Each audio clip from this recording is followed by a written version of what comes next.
So, to start off with a little bit of fun, I'm going to raffle away one copy of Desmond's book, which I'm sure he'd be happy to sign for you later today. I have strategically hidden a raffle ticket under one seat in this room. So go ahead and take a look under your seat and tell me if you are the winner. It's completely random, I promise.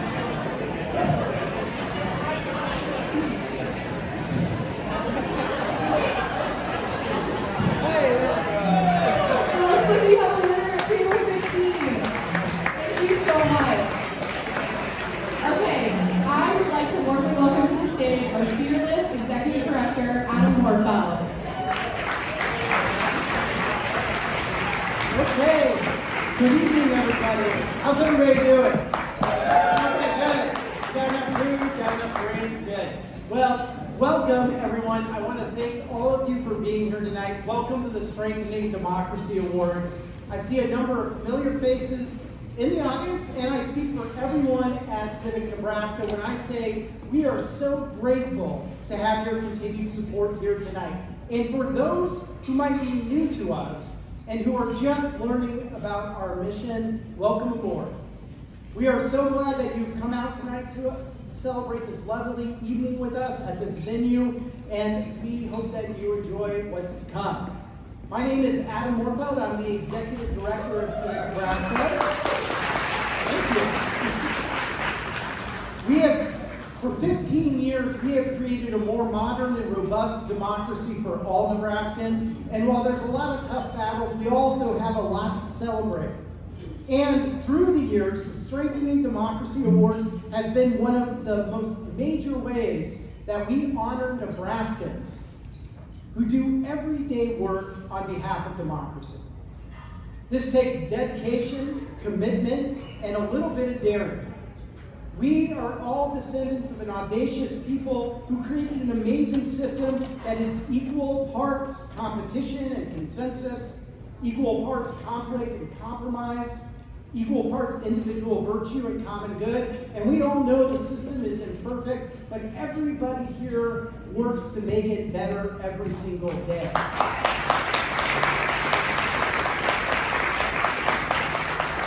Civic Nebraska emboldens Nebraskans to take powerful action in support of our small p democratic traditions. Because as we like to say, America is not meek, it is for those who dare mighty things.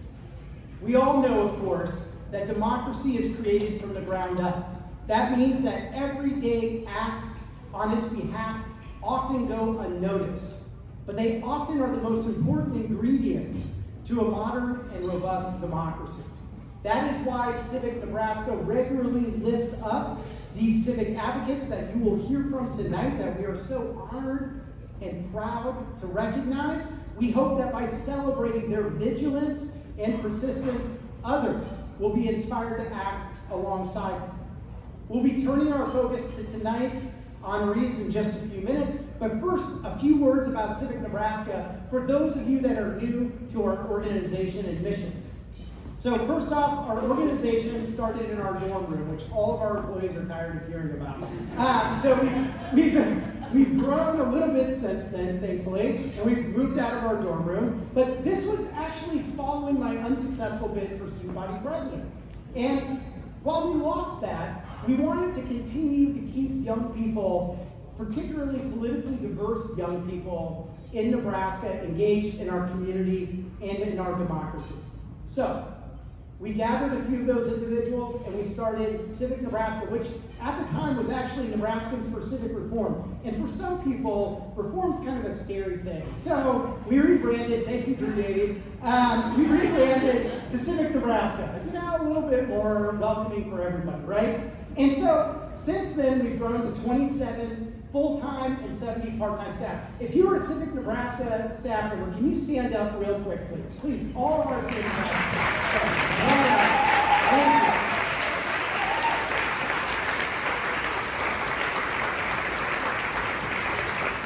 Please thank these people for doing the hard work every single day. And if you are interested in getting involved and you're not already involved, ask them. So, in any case, Our first program is our Youth Civic Leadership Program, which enriches civic learning for hundreds. We serve hundreds of K through 12 students every single day. Then we have our civic health programs, which in towns, cities, and neighborhoods across the state. Our civic health staff builds confidence in our institutions, promotes civic involvement, and empowers Nebraskans to tackle shared issues regardless of whatever their party affiliation is. And then we have our voting rights initiatives. Every single qualified voter has the right to cast their ballots freely and fairly, and our team is relentless in their advocacy. At the State House and on the streets to protect our most precious of American rights. Our mission is more important today than it has ever been, but we know that we can't do it alone. That is why all of you are here, to pay tribute to those active, powerful co-creators of our shared democratic reality. I want to quickly thank all of our incredible donors and sponsors tonight.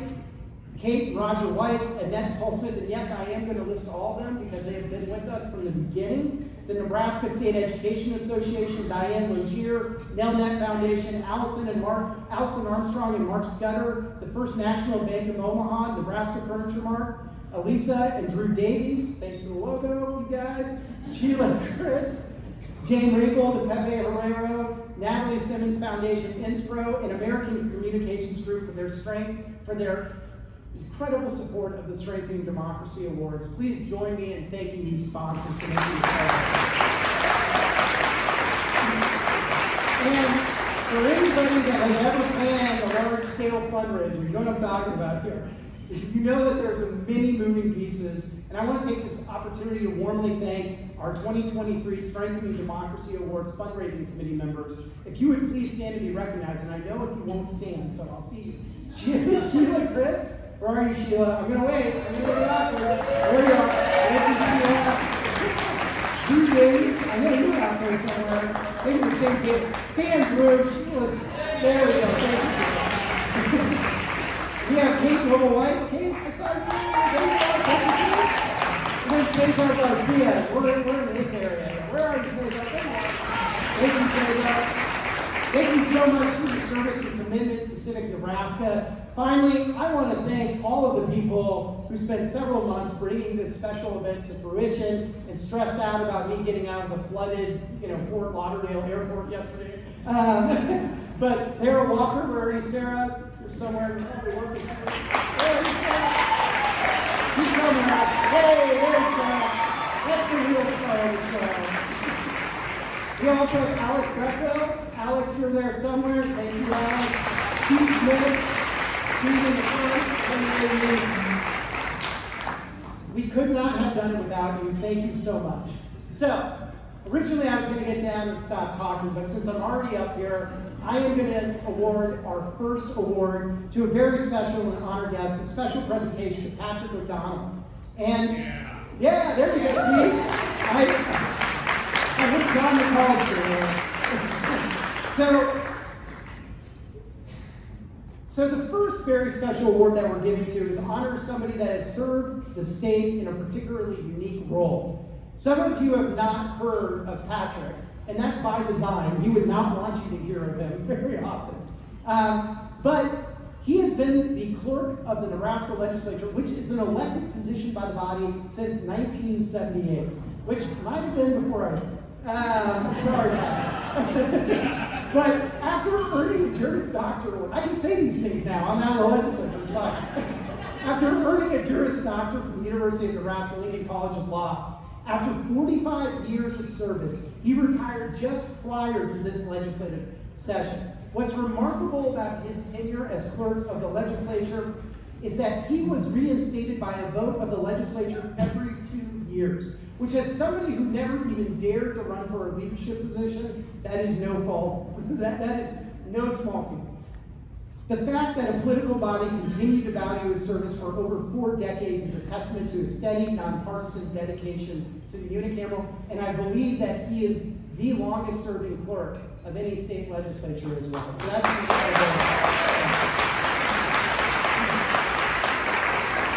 how many people here are watchers of Unicam Live.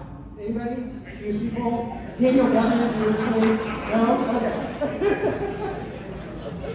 So, in his role, you probably saw Patrick many times. He stood at the podium clerking 61 legislative sessions and provided constant parliamentary expertise to both senators and staff. He simultaneously managed 85 employees that run the legislature behind the scenes. And they do incredible work, including legal record keeping, public information, technology, budgeting, and security. Patrick O'Donnell contributed expertise throughout his career to national organizations like the National Conference of State Legislatures and the American Society of Legislative Clerks and Secretaries, which work to standardize and improve the effectiveness of state legislatures across the country. We already miss his steady guidance terribly, but the man deserves endless days on the golf course and some scotch. We made sure he had scotch tonight after shouldering his responsibility for a lifetime. We thank you for your dedication to the legislature, Patrick, your fidelity to state statute, and by extension, your service to all Nebraskans. Please join me in raising your glass to the recipient of Civic Nebraska's Distinguished Achievement Award, Clerk Patrick O'Donnell. Patrick, come up. You gotta come up, Patrick. Got an award today.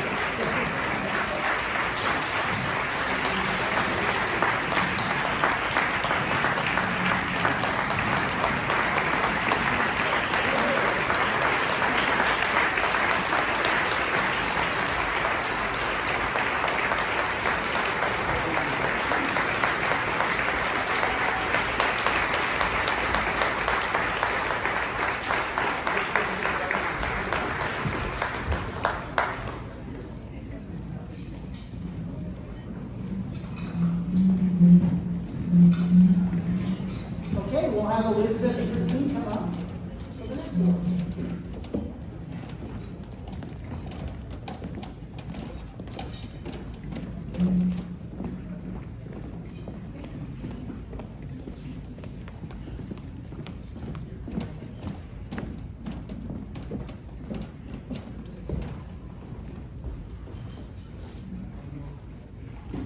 Good evening, it's great to be with you. My name is Elizabeth Troyer-Miller. I'm the Director of Community Impact for the Heartland United Way in Grand Island. And I'm Christine Haba, the Assistant Adult Education Director at Central Community College in Grand Island. We're here to introduce to you our friend and our colleague, Eric Garcia-Mendez, and tell you why we nominated him for this award. We're actually standing here together today, but we didn't know we each nominated him for this award. This is such a testament to his work in our community. Eric doesn't make sense without the context of his family. He grew up in Grand Island. His parents and grandparents made Grand Island home after immigrating to the U.S. He himself grew up in Grand Island, navigating the community as a Mexican, Guatemalan American, making a way for himself while also helping his parents and grandparents make their way. He personally understands the challenges that immigrants face, both in Grand Island and in the challenges of just making the U.S. home. He sees his nephews grow up in this same city, and he's very invested in making this a community where they can thrive and where they feel like they belong. I had the privilege of getting to know Eric in the fall, starting in 2020, when he came to work at the Heartland United Way. His focus was to bridge gaps and overcome obstacles that the community was facing in COVID-19, in particularly our underserved and most vulnerable residents. In this work, he sought to address the challenges of language access, vital to getting COVID information that was ever changing, so this was a challenge, and resource access to isolated populations. He did this by engaging new communities of helpers. He networked in ways that were not being done and haven't been done before. He was empowering individuals and organizations to better resource the communities that they served. Even as we stand here to award Eric for his work, he will be the first to say his success is owed to the community. He's quick to bring new people into circles and collaborations and values the strengths each individual has. In his efforts to fix one problem, he builds a community of helpers with common values and goals. He seeks out relationships, and by doing so, he empowers others to take on advocacy and leadership roles. Examples of this include programs like Elevate and Young Professionals of Color. He spearheaded the creation of Elevate, a leadership program for new Americans in the Grand Island area. When we saw how our community leadership did not accurately reflect the area's diversity, Eric sought solutions that would position new American leaders to be better equipped to lead. He also initiated Young Professionals of Color, or as we like to call it, YPC, when he realized there was a need for affinity spaces for emerging young leaders of color. He continues to invite new members to participate and encourages others to help lead within the organization. He seeks feedback from the other members to ensure that leadership of the organization is owned by its membership and not by one person. If you haven't figured it out, he encourages other people. He encourages other people to live into their potential. One of the ways more recently that he's been working is by helping to organize and coordinate our Welcoming Initiative. This is a group that's come together and seeks to make Grand Island a more welcoming community for all community members, but in particular for new Americans. In the last year, he ran for school board. He went door to door throughout his district, having very direct and honest conversations around community issues with constituents that he sought to serve. And this fall, we can celebrate with him that he was elected and he began serving. And he put many hours to get there, and we're proud of the many hours he continues to give to Grand Island Public Schools as his role on the school board. He makes sure that he represents his whole ward, not just his personal interests. What Eric has achieved in the last 2 years is just working alongside me. No, he's not. Sorry. No, Eric has done incredible things, and it's just in the last 2 years. And what he's doing in Grand Island has been amazing. And I have the benefit, as his colleague, to have someone who's just a powerful thought partner. Thank you. And I, as his collaborator, have the benefit of his thoughtful wisdom and courage. We are grateful to Eric for putting his values into action. Day after day, thread by thread, he strengthens the civic fabric of our community. Please join us in congratulating Eric Garcia-Mendez with this 2023 Community Builder Award.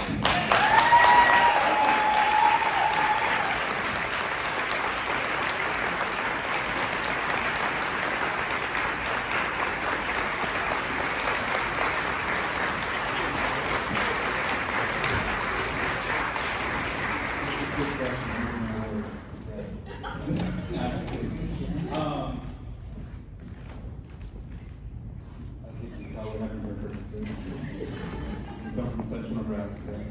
Next time we'd love to host this event. No, but yeah, thank you.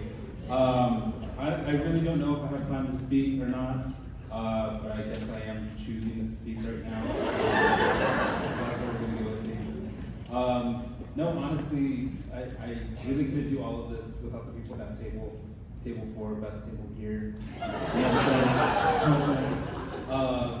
No, but yeah, I mean, just the banter right now with me and Elizabeth, I mean, it's, that's how we work. That's how we create spaces in Central Nebraska.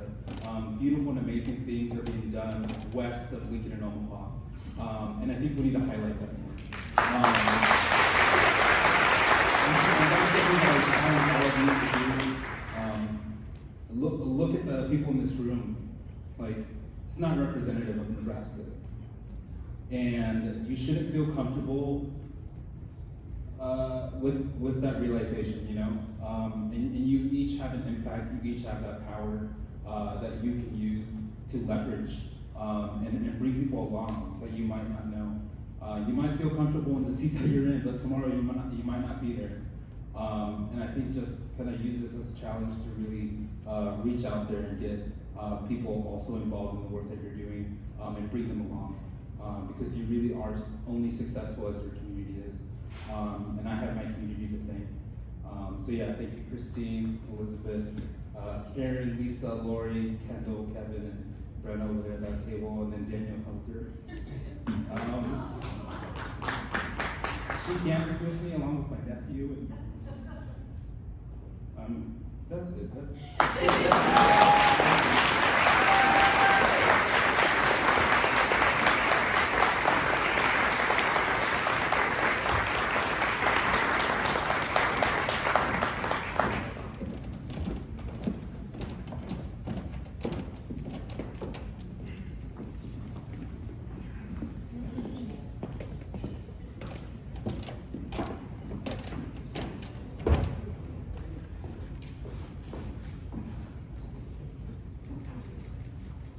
Hello, my name is John Callister, and it's my great honor tonight to introduce the Civic Catalyst honoree.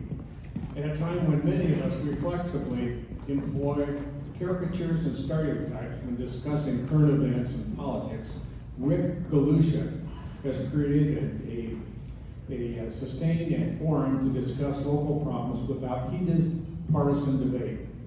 7 years ago, Rick helped form the Omaha Free Speech Society.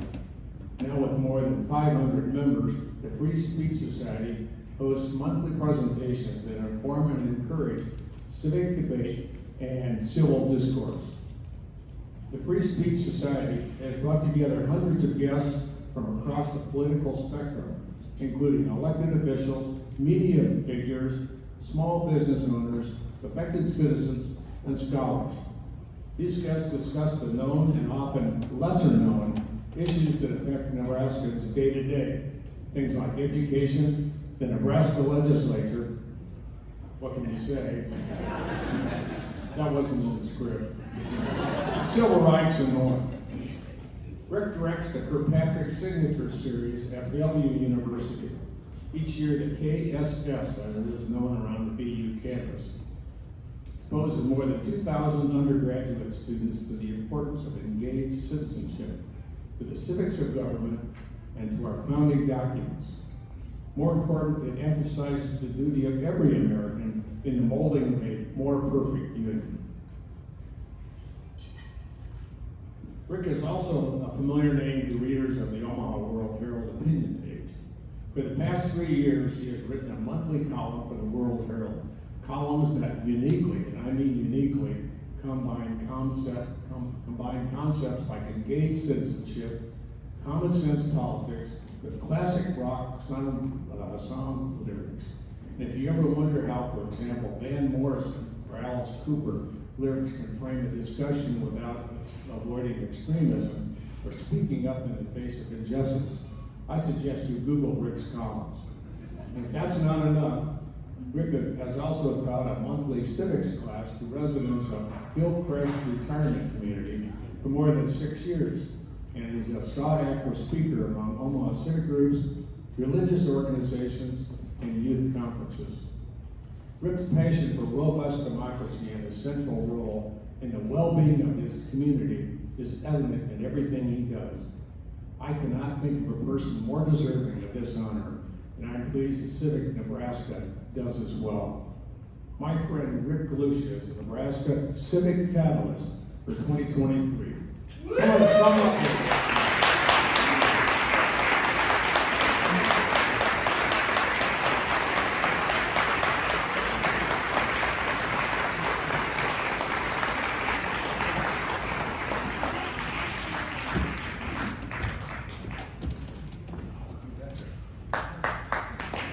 Professor, he can go on for an hour or two giving a lecture, so let's hope his acceptance speech is a little shorter. Well, I want to just take a moment to thank my wife. Been a good partner. Will you indulge me for a minute? 70 years ago, this week, my parents got married. Dad turns 90 this fall, and Mom is 88, so you do the math. But Mom decided as a young newlywed that Dad needed to go to college and get that bachelor's degree.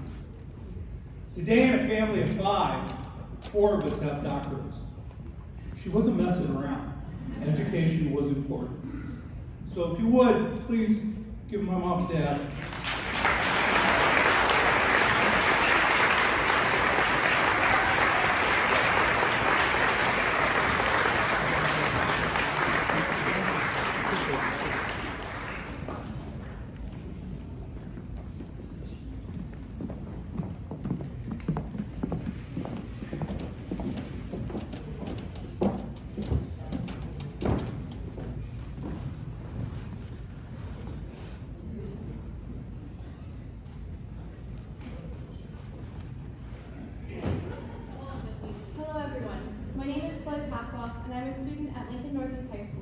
I spend my after-school hours at Civic Nebraska's Community Learning Center at my school.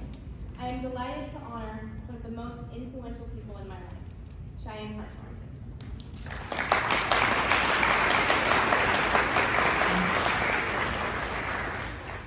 Ms. Hartshorn has helped Civic Nebraska develop Capital Experience Day, a program that gives students like me a day of hands-on activities to understand the workings of our city and state government. More than anything, it has given us a better understanding of our roles and responsibilities as citizens. Cheyenne has also guided her students to advocate and activate beyond their trip to the Capitol. Through her teaching and encouragement, I have found my voice. Along with my voice, I found issues that need a solution. We connected with Michael Bandy, who is Civic Nebraska's CLC leader, and together, deserves an applause, who is Civic Nebraska's CLC leader, and together we started a feminist collective club in the after-school program.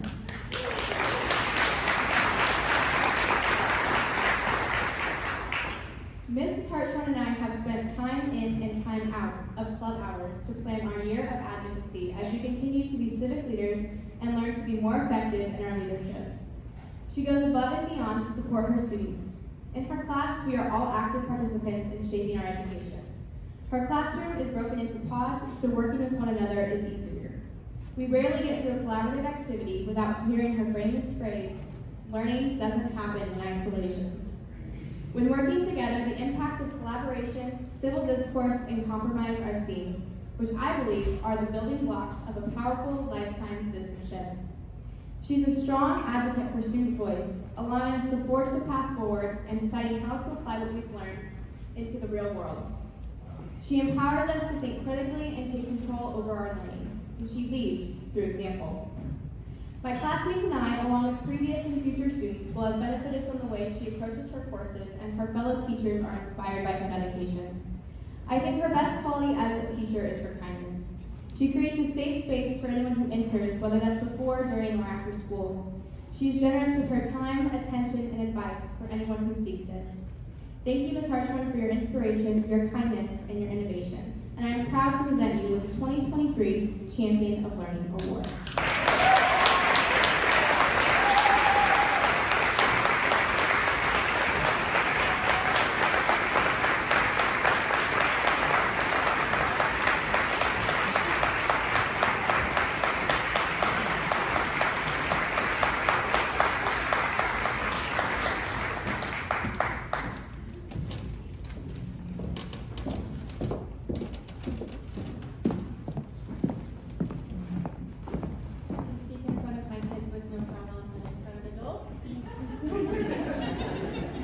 I just wanted to say that thank you. And I went into teaching as my second career option because I hoped that I would change the world through my kids in my classroom. And after 20 years and seeing Chloe and countless others, I feel like I'm doing that. So.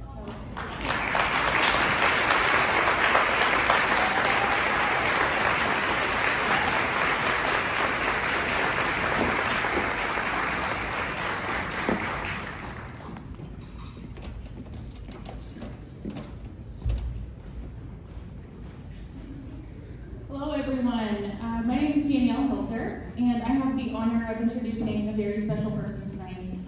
So sometimes you come across people that make you wonder just how many hours does this person have in their day? Like it has to be more than 24, right? Kendall Bartling is one such person, and in so many ways, Kendall, who is a student at the University of Nebraska, is the epitome of a young civic leader. Before coming to Lincoln, he was the student representative on the Grand Island Public School Board. He also took it upon himself to get trained as a deputy registrar in Hall County so that he could register voters. Specifically though, high school age voters, because we need our young voters, y'all. Kendall is deeply motivated, that's right. Kendall is deeply motivated to increase the youth voice and was successful in increasing the number of first-time voters in Hall County in 2020. For his efforts, he received a commendation from our Secretary of State, Bob Edmond. So most college freshmen take some time to get oriented to their new environments, but Kendall hit the ground running upon his arrival on campus. He continued his voter registration work at Nebraska University, eventually becoming chairman of the Husker Vote Coalition to further expand the reach of voter registration on campus. Kendall has helped register more than 1,000 new young voters in Nebraska.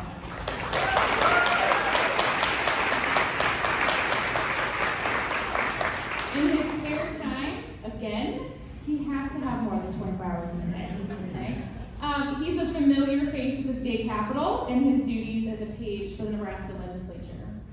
This is already a highly impressive list of achievements, considering Kendall has only walked this earth for 2 decades. Kendall cares deeply about helping Americans share their voice and making communities stronger by ensuring those voices are heard. He is a shining example of the fact that we don't have to wait until we're older to create meaningful and positive change. And it's my honor to award Kendall with the 2023 Young Civic Leader Award.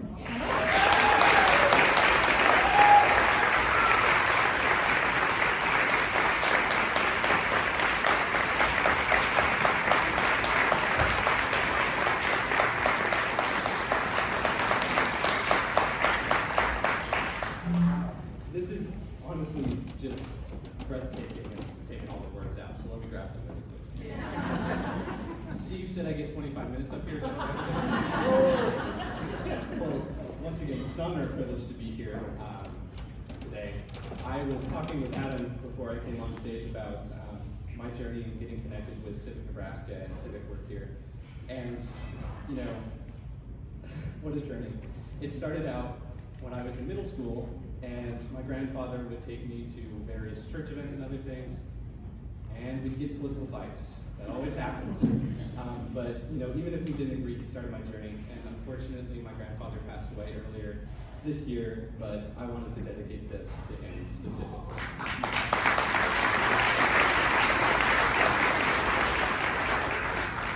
I also wanted to thank Tracy Overstreet, All-County Election Commissioner. Even though Civic Nebraska may have sued her in the past, it's all right, she sucks. She really got me started on the elections train, and you know, somebody said the other day, you don't find elections, elections find you, and I think this is the completely right thing to say. This would be impossible without the support I received from my friends and family here today, which I'm so honored to share this with you all. At the end of the day, thank you all so much. Really, really.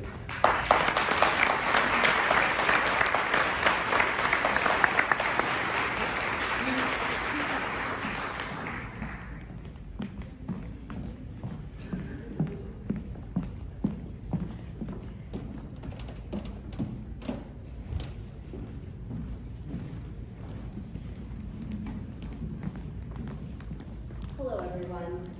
My name is Meg Michaelaichek, and I'm the Executive Director of the Nebraska Civic Engagement Table.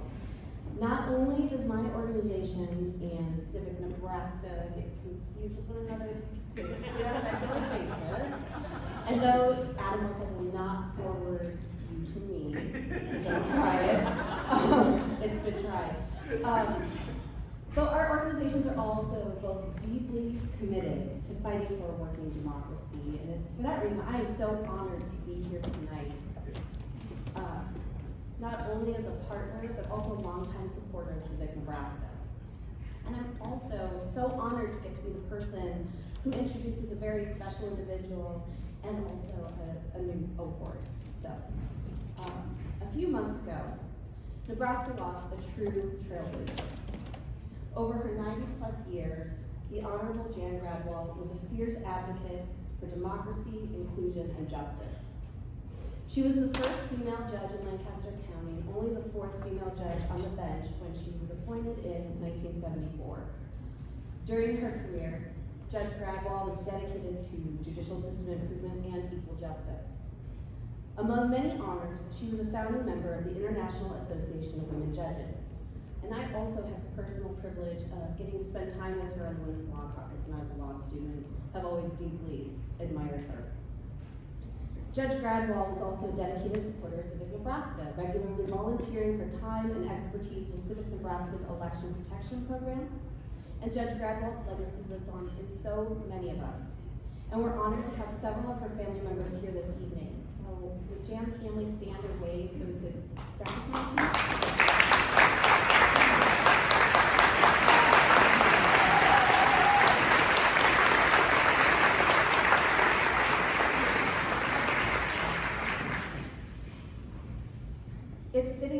first recipient of the Jan Gradwell Memorial Defender of Democracy Award, which will be awarded annually to champions of civil rights and voting rights here in Nebraska, is Jocelyn Rayner. Jocelyn has been organizing her community for many years. She just didn't always give her actions that formal title. Jocelyn is a Deferred Action for Childhood Rivals recipient, known as DACA. In organizing her community, Jocelyn has shared her personal story as she's joined the fight to support other DACA recipients for positive immigration law reform at both local and national levels. She's met with Nebraska policymakers and has traveled to Washington, D.C. to make further pushes for positive reform. In taking these actions, she has fought for so many Nebraska friends, neighbors, and families who deserve inclusion and a recognized status. As a community organizer with the YWCA of Grand Island, Jocelyn has knocked hundreds of doors and called thousands of voters, and she's encouraged them to weigh in and make sure that they have a voice and who gets to make the decisions about their lives and their futures. Before the YWCA, she also worked with the Multicultural Coalition of Grand Island, and she focuses on creating new opportunities and representation for young Latino professionals. She's a member of the board of her local Big Brothers and Big Sisters group as well. More recently, Jocelyn lent her own experience and voice to democracy reform policy efforts at the Nebraska legislature. She's engaged with her local elected officials and other decision makers, such as the Hall County Election Commissioner, to ensure that all Grand Islanders have access to voting and know their rights. And finally, Jocelyn has been an important part of the statewide coalition that opposes restricted voter ID laws. Even though her DACA status means she can't currently vote, Jocelyn goes the extra mile to make sure that everyone who can vote does not face unnecessary barriers to the ballot. Jocelyn, you are a true defender of democracy, and you are following the footsteps of Jan Gradwell and others throughout the years who have also fought for our most fundamental American right, our right to vote. So congratulations, and also thank you so much.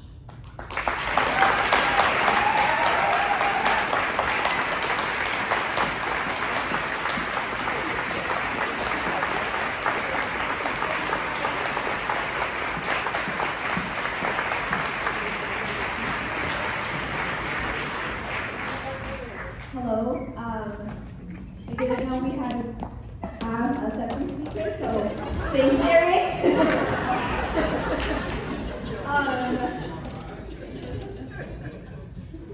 Sorry.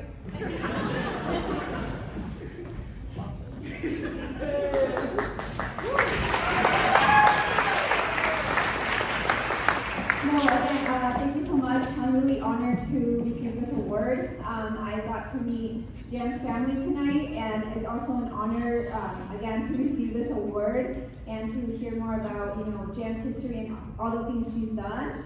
And I'm also just really happy, that from all the nominees, 3 of us were from Grand Island. Eric said, there's things going out that side of the state, and sometimes, when you're out there, you feel alone, and you feel like nobody notices what you're doing and everything, but I'm really honored and happy to be here, with my friends, family, colleagues, and thank you so much again.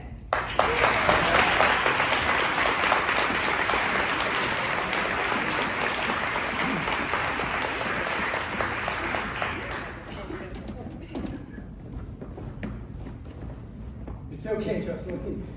The reason why you didn't know that you weren't supposed to do an acceptance speech is because we didn't tell you that there were acceptance speeches. Totally fine, but the acceptance speeches were amazing. Thank you to everyone. And now I'm so honored to introduce our keynote speaker tonight, Desmond Meade. Desmond Meade is the executive director of the Florida Rights Restoration Coalition, which in 2018 led the largest expansion of voting rights in our country in the last 50 years. That was when Florida voters approved Amendment 4 and restored the voting rights to over 1.4 million Floridians when passed federal legislation. Something that I hope that we are going to do this next legislative session as well. Our bill got out in a bipartisan vote out of committee Mr. Meade was there in the lobby of the legislature talking to senators today, so thank you, Mr. Meade. But his effort ended 150 years of unjust Jim Crow era law. Then, when the Florida legislature deemed that these voting rights could only be restored if the felons' fees and fines were fully paid, Meade and his coalition raised $30 million to help tens of thousands of voters pay those fines. To become fully eligible to vote. We are all eager to hear Desmond's words tonight. For Nebraskans, they are timely and relevant. Our state lawmakers are currently considering a measure brought by State Senator Justin Wayne that would eliminate the Nebraska's arbitrary 2-year waiting period beyond the completion of their felony sentence before they can actually vote. And as Desmond said today to Senator Lowe, yes, he talked to Senator Lowe today. As he said to Senator Lowe today, that when Jesus forgave those criminals that put him up on the cross, he didn't make them wait 2 years for forgiveness. So Desmond,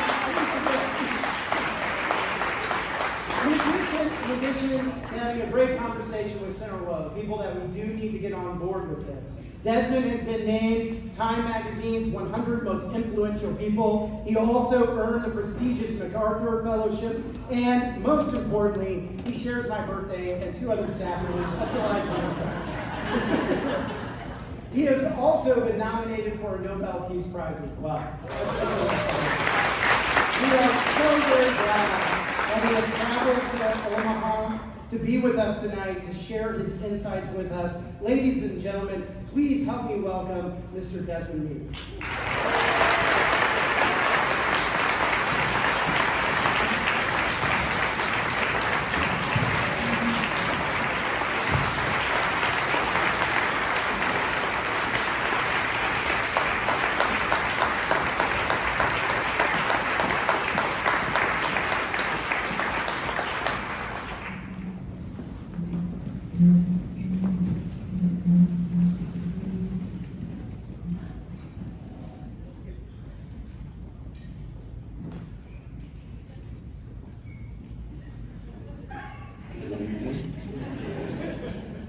Good evening.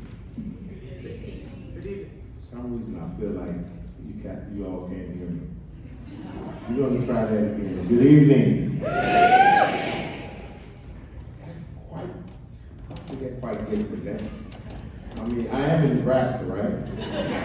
I am in Omaha, Nebraska, right? All right, I know you guys are a lot more rowdy than this. Good evening. That's a lot better. No, I am, first of all, I'm honored to be here. Thank you, Adam, for the introduction. When I got off from the time, I actually got ready to board my last leg of the flight. I've been just greeted with nothing but warmth, consideration, kindness, and this, I was telling someone this afternoon that, man, this reminds me of this thing they call about Southern hospitality. You know, I didn't know it actually was in the Midwest. And so I'm so appreciative of that. And I want to, just before I start, I want to take a second to once again congratulate the honorees this evening. I want to thank Eric for shaving some time off of my speech with starting the trend of the acceptance speech. I want to thank you for actually that, what I believe was a beautiful disruption, right? And even like the creation of a little tension, right?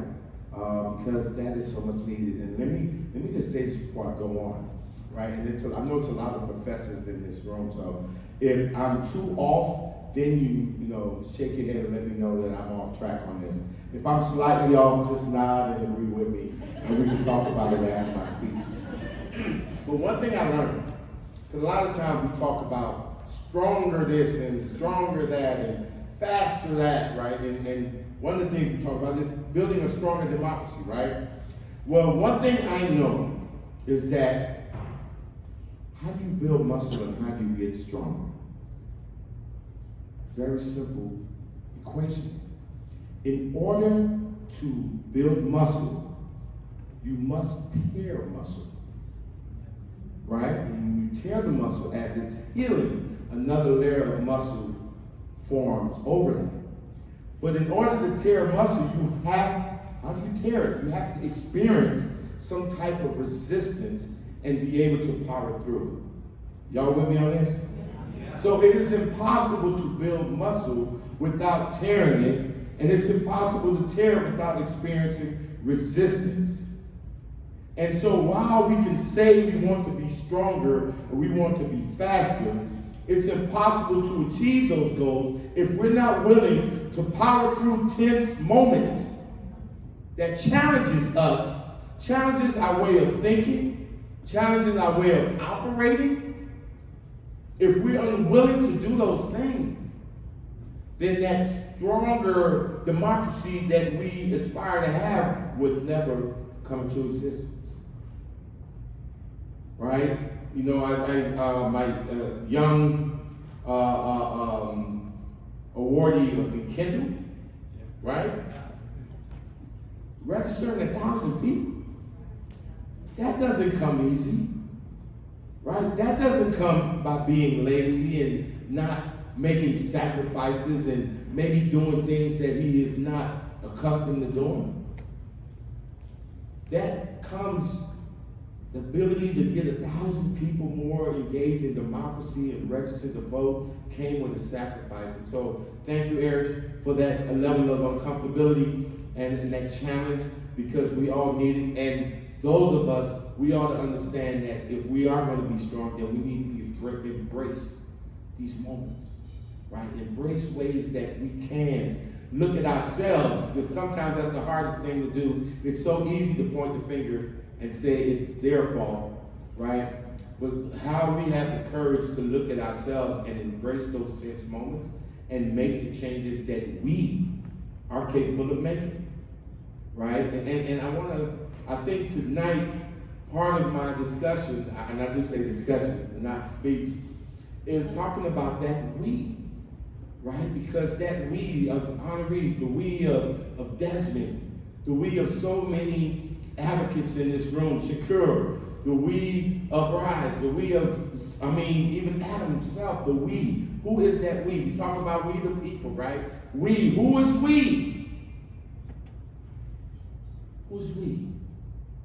Let me start by telling you who's Desmond. 2005, a hot and humid day in South Florida. You know, and I don't know, some of you all have been to South Florida. I'm sorry for the rain that you had experienced, Adam, but typically, you know, it's hot and it's humid and it's breezy. And in 2005, it was a particularly hot and humid day. And I tell folks that it was so hot and humid that I actually seen a dog chasing a cat and they were both walking. But for a brief moment, I was able to block out that oppressive heat and humidity, because in August of 2005, I found myself standing in front of railroad tracks, a broken man. And what was racing through my mind was trying to figure out how much pain I was going to feel as I waited for an oncoming train to come so I could jump in front of it. That day I stood at that track. I was homeless. I was addicted to crack, cocaine. I was unemployed. I was recently released from prison. The only thing I owned were the clothes on my back. And as I remember standing there thinking about how much of a disappointment I was to my family. See, I was raised in a Christian home, and so I was taught the right way to do things and how to act and all of the other good stuff. But there I was in front of those tracks, just ready to end it all, because I didn't see the proverbial light at the end of the tunnel. I didn't have any hope and no self-esteem or even dignity. I was ready to go. I was ready to end my life. And so I stood there and I waited and I waited and I waited. I was wondering, man, am I going to die instantly when that train crushes my body? was I going to have to go through moments of agonizing pain? And I'm going to tell you, I'm a wimp. I'm scared of needles. But even the thought of that train just crushing my body was not enough to make me move. And so I waited because I was tired. But I tell folks that God had other plans, and that train never came. And I was standing in front of the busiest railroad track in South Florida, where I know that trains came every 10 to 15 minutes. But that day, none came. And I crossed those tracks, and 2 blocks further, I was able to check myself into a substance abuse facility. And after completing that, I moved into a homeless shelter again.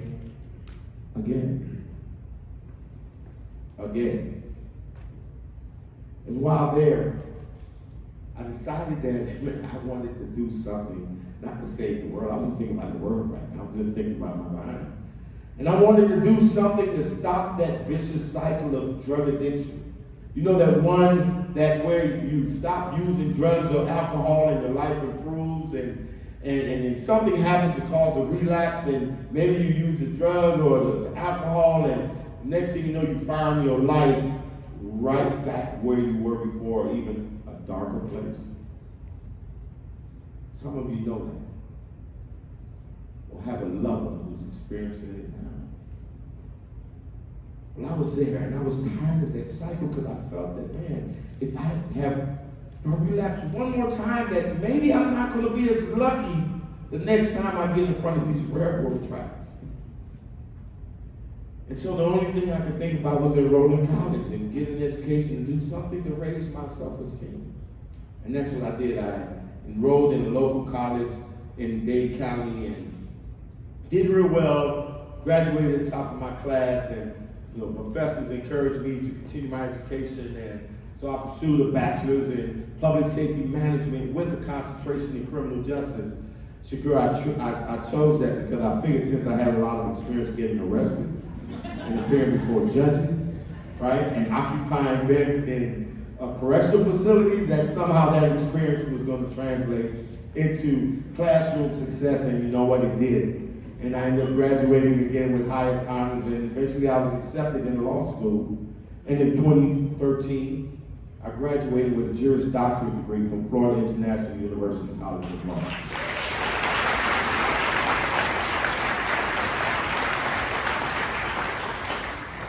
You know, and I tell folks that while I was standing in front of those railroad tracks, if somebody would have approached me and said, Desmond, stop!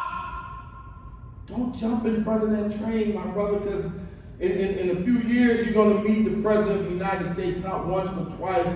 You're going to sit on boards with commissioners and mayors, and you're going to have allies as DAs or prosecuting attorneys and judges. And Desmond, don't jump in front of that train.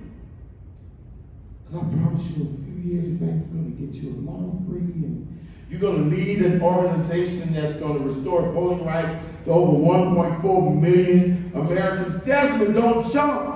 Don't jump, my brother, because you're going to be named one of the 100 most influential people, not in the United States, but in the world. Please, my brother, don't jump, because they're going to say that you are a genius.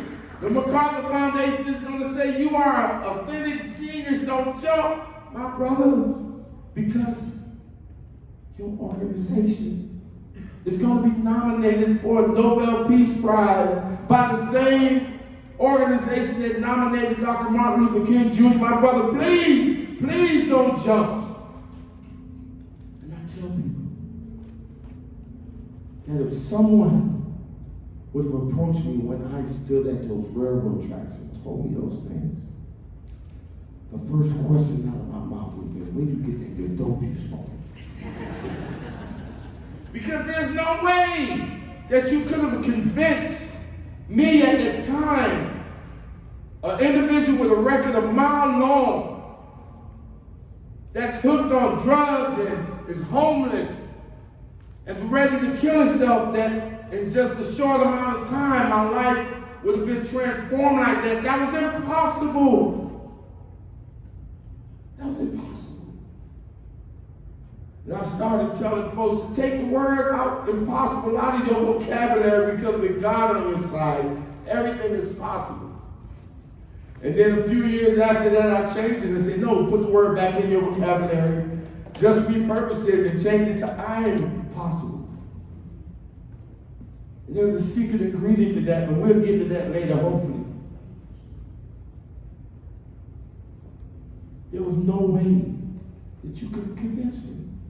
I remember when, and that's why I'm so appreciative of the honorees tonight.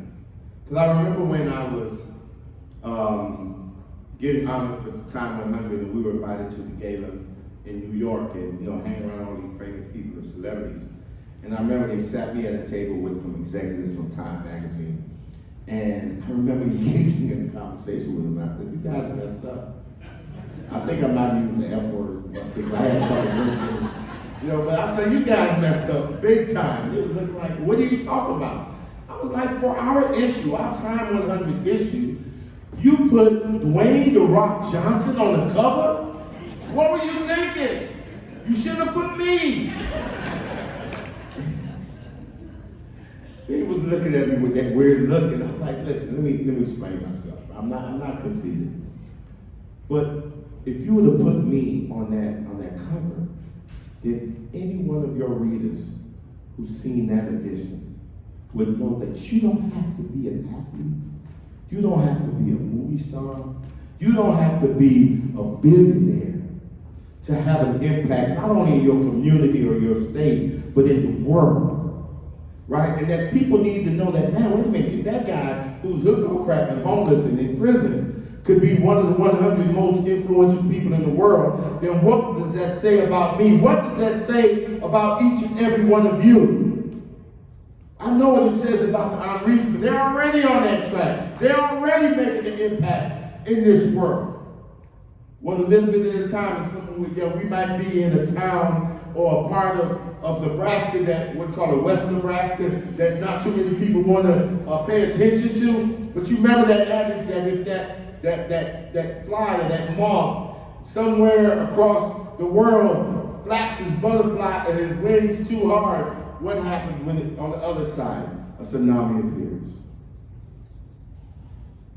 And so knowing, it's so important that each and every one of us can do things to impact this world and our communities in a profound way. If that's what you can do, you can do it. So that's, for me, ladies and gentlemen, I think that's the who. Who's the who? Right? Who is the who? We are the who. Right? So many times we may even talk about our elected officials, but our democracy, the spirit of our democracy, the vibrancy of our democracy, right? The existence of our democracy is not dictated by any elected official. It is dictated by us, by the constituents that are willing to go through whatever it takes to preserve this democracy of ours. In spite of their age, in spite of their nationality, in spite of their socioeconomic status, that they have a connection that is so profound that they're willing to say, I will make that sacrifice. And it's a sacrifice that I want to encourage each and every one of us to make. And it is not to go and rally. I'm not going to ask you to make the sacrifice to go and protest. I'm going to ask you to go and make the sacrifice of love. See, I got a lot of accolades around Amendment 4 and passing, this ballot initiative that was very difficult in a very difficult state during a very difficult moment. And so many people, understandably, look at the 1.4 million people who voted yes, who actually had their rights restored because of what we did. I tend to look at the 5.1 million who voted yes for Amendment 4. See, the thing that actually got me the most satisfaction was knowing that night when I looked at the 5.1 million people who voted yes, that we didn't see votes that was based on hate. We didn't see votes that was based on fear.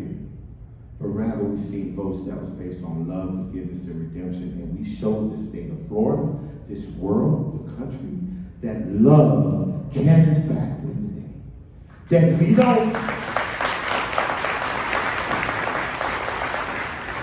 don't have to tear each other down. We don't have to scare each other to move major issues. Like right here, right now, in Livestock, Nebraska, you have, right, people on both sides of the aisle that agree that a person should have a second chance to participate in this democracy. Not 2 years from now, or 3 years from now, or 5 years from now, but immediately after they serve their time.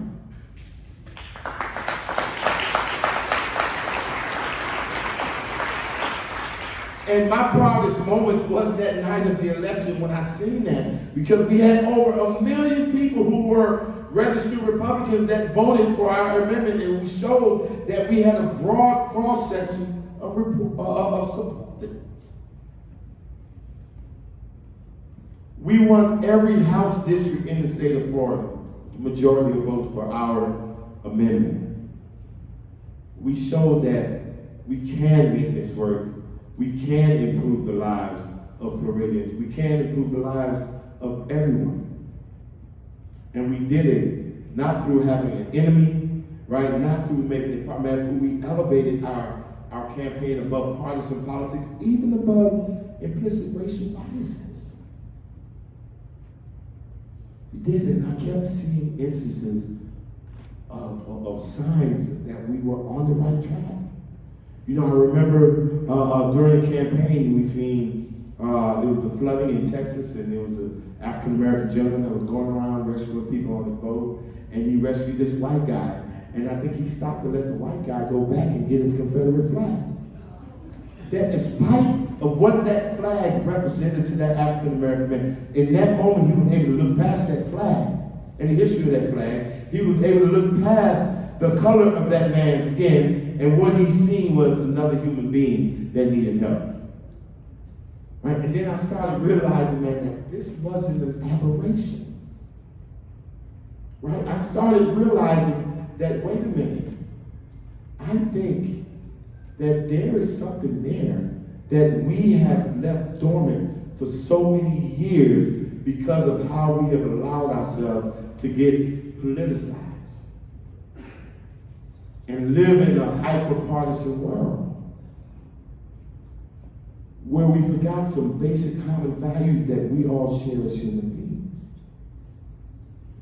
I realized that during our campaign.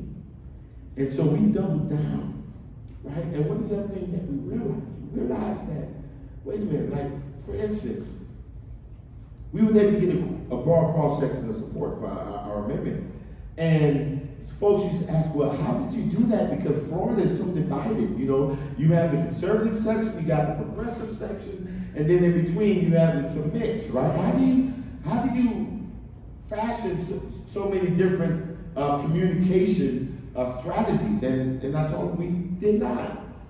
It was the same message. We used the same message throughout the entire state of Florida. And despite the diversity of the political leanings, that we still polled in a supermajority. And I would tell folks that here was our strategy. We would approach anyone, no matter who they are, and ask them one simple question. You know what it was? Do you know anyone who you love who's ever made a mistake? You deserve a second chance. It's that simple. We weren't getting people to the polls to give any party a particular advantage. We weren't getting people to the polls to give any particular race an advantage. We were getting people to the polls, right? Because we knew that what drives them there more than anything is love. And when we use love as that driving force, great things happen. And the issue that we was dealing with was something that dealt with creating a more vibrant and inclusive democracy. And that was letting people who made mistakes have the right to vote. Just that simple. And so we use love, right? We use love, and that's something that I'm asking you all to be courageous to do, right? Be radical with, right? And it's that love that we think we don't have, but we do. It's there, right? It's there buried inside of us, right? And buried in our subconscious. I tell folks all the time that, you know, I believe that we have this inherent need to love each other. I know sometimes folks might find it hard to believe because people do some crazy stuff, irritate the hell out of us. But we do. And I can tell folks that we see it every single time. I'm not Don Quixote chasing, fighting this windmill. We see it every time there's a natural disaster, whether it's a tornado, whether it's a hurricane, whether it's a building collapsing on South Beach in South Florida. Every time there's a natural disaster, we see our community come together, right, in spite of any differences that kept us apart prior to that disaster. I know any one of you. Matter of fact, I'm going to use Adam as an example, because I know he was a senator here in Nebraska. And I know Adam was driving down the street right now. Matter of fact, him and Heidi was going somewhere to have to make some good trouble. And as they were driving, imagine you driving, and ahead you see a very bad accident. There's someone laying on the ground. Think about that. And you decide to stop. Adam and Heidi decided to stop. They got out in the car. You got out your car. And you ran up to that individual that was laying on the ground. I'm willing to bet $1,000 that your first question is not going to be, did you vote for Donald Trump? It's not going to be, did you vote for Joe Biden? It's not going to be, what's your sexual identity? It's not going to be, what's your immigration status? It's not going to be, what's your religious preference? It's not going to be how much money you make. It's not going to be any of that. When Heidi or Adam or you ran up to that individual, what was on your mind is, are you okay? How can I help? Our desire to be connected with each other along the lines of humanity, our love for humanity is so profound that we have often find ourselves in situations where we are even willing to risk our own lives to save someone that we don't even know. Yet after that, we are willing to revert right back to being scared of each other or hating each other. For what? We're more willing to hate than love. Because it's the love for humanity, it's the love for each other that makes our community great. Have you ever heard about a great community that preaches hate and lives in fear? No.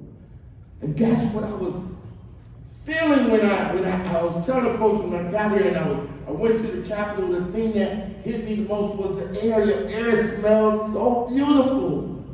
It does. And I'm looking around and I'm stopping, right? Not because I had to take a break, but I was really looking around and stopping and listening to the birds and hearing the wind blow, smelling the beauty of the evergreen, and thinking about how there are so many people in this state that at their core just want to have a good life. They want to feel safe. They want to feel seen. They want to be able to love. And I know no one says, oh man, I wish I could have a neighbor that I am scared of. No one is saying, oh, I wish I could have a neighbor that is scared of me or that hates me. That when I was breathing that Nebraska air, what the word that finally came to me was community. And we don't get that community unless we learn to be courageous enough to love each other. despite of our political differences, despite our racial differences, despite our socioeconomic differences, that we recognize what we recognized in Amendment 4, that we didn't want to connect with each other. The only way we wanted to connect with folks was along the lines of humanity, right? That if the voters see me as a felon, if they see me as a convict, if they see me as a threat, then they're not as apt to want to vote to give me a second chance. But if they see me first as a human being, then maybe we had a shot. And so I didn't need them to see me. I needed them to see who? The question, do you know anyone who you love? Who's ever made a mistake? And that's why when the voters went, they didn't see Democrat Party, they didn't see Republican Party, they didn't see black, they didn't see white. They saw someone who they loved, and they acted through love. And love won the day. And I do believe, as I end, that you all have an amazing opportunity to show the rest of this country what love can do in spite of political leanings, what love can do in spite of racial disparity, what love can do, how love can overcome those things and change conditions to create a better community, right? To actually create validation or confirmation or whatever kind of fancy word you could think of by our pledge. And thank you all honorees for really contributing to getting us closer to realizing the significance of our pledge, which I end with. I pledge allegiance to the flag of the United States of America and to the republic for which it stands, one nation under God, indivisible, and the most important 6 words, with liberty and justice for all. Not some, but for all. In spite of our sexual preferences, in spite of our immigration status, and in spite of the fact that we may have been incarcerated before, in spite of the fact that we may not make as much or too much money, for all. And we get there with love. Thank you.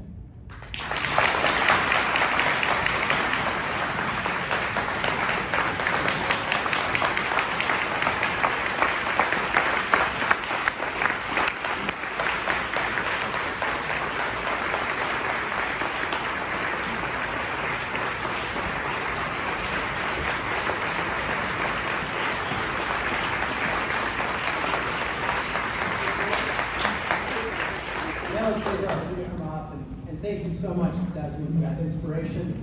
In addition to requiring 60% of the vote in Florida to pass a constitutional amendment, I think it's 60%, isn't it? It's 60%. Nebraska is 50. They won that, and not only that, Desmond had, I think, spine surgery 6 weeks ago. He still came out to Nebraska to speak to us. And so I just want to give another round of applause to Desmond.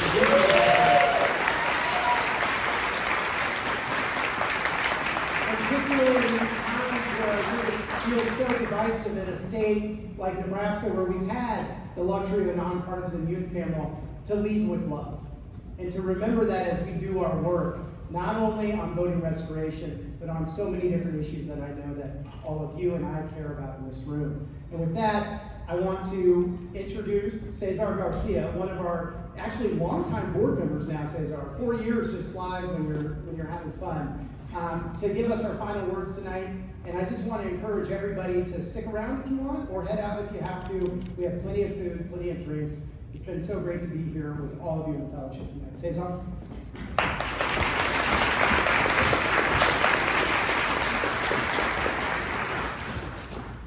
I don't know why you're here today, but I want to part with a message love is the answer. Thank you for that. So my name is Cesar Garcia. It's been the pleasure of serving on the board, as Adam said, 4 years. And it's been quite amazing. It's been my privilege to help Civic Nebraska grow and to see us serve Nebraskans in all corners of our state. Sometimes when people ask me about what Civic Nebraska does, I respond that we just do something not so quite easy, which is the heavy lifting of protecting the democracy in this state. I share that with a lot of pride. With the pride that I know perhaps I'm just in a seat sometimes, just making some weird decisions about the budget, but in reality, what we're trying is to create a foundation for the generations that come. I'm just hearing today about the amazing work that's being done in Grand Island. It's like, wow, what amazing, right? And then we see the generational, those passing the baton, 45 years serving the state of Nebraska, professors, through lecture, inspiring many, and then, seeing now the young leaders, civic leaders, helping us, raise awareness and leading the new generations. So, this work takes time, and yes, it also takes treasure. We're so grateful for all the support tonight, for being a vibrant part of our democracy, and for everything that you do. And now we ask a very important question. Will you all support us with a donation this evening so we can continue to spread the democratic mission of Civic Nebraska across the state? And that's a rhetorical question because I know the answer is yes. So we made it very easy for you, and if you see your programs, you will see that it's a QR code. And also in the razors on your table, feel free to get on your camera, on your smartphone, open your camera, just get it close enough so you can get the QR code, make a donation. And for those that are not friendly with the QR code, you can also go to civicnebraska.org/donate. This is your opportunity to build the next generation of civic leaders and to ensure our state civic health is strong and that voting rights in the Nebraska are protected. No donation is too large or too small. Whether you're ready to donate at the top of the level of $250 or if you'd like to choose another amount, every dollar will be put directly into the community to build power and to move our great state forward in a meaningful way. Thank you for your support, everyone. It's been a privilege and our pleasure to host the Strengthening Democracy Awards. This evening, please feel free to stay and socialize, have a drink, have a great conversation, and enjoy the rest of the evening. Thank you.